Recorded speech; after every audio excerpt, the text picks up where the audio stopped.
ka samu ko mai yawa a cikin wannan application na Satoshi App to ga yadda za ka yi kawai ka shiga cikin link da na turo a ƙasan wannan bidiyon, sannan in kana so ka tura mutum kuma ka shiga increase income a sama ga referral link naka sai ka tura wanda ka san zai yi sai ya sign up ya Facebook application. Sannan sai mu shiga ko giveaway sai kalla yadda za ka samu ko da yawa, amma fa sai kana da mutane da yawa, sai ka tara mutane da yawa a satin da ya wuce. Sannan sati na gobe za ka dinga voting ka cika su da vote mai yawan vote, sannan za ka samu ɗaya daga cikin wannan mutane. Kun gani sun samu dala USDT ana ba su wannan mutane da za a ɗauka ran Sunday. To in kana so ka zama ɗaya daga cikin su ka tara vote da yawa za ka iya samu.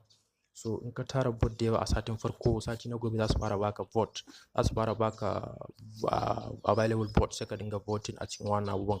Ka ciccika su nan ko goma nan ma goma adadin mutanen da kake da shi za ka iya samu mai yawa ko wannan. Kun ga yadda ake samu, ana iya samun mutane, ana iya samun vote. Kun gani?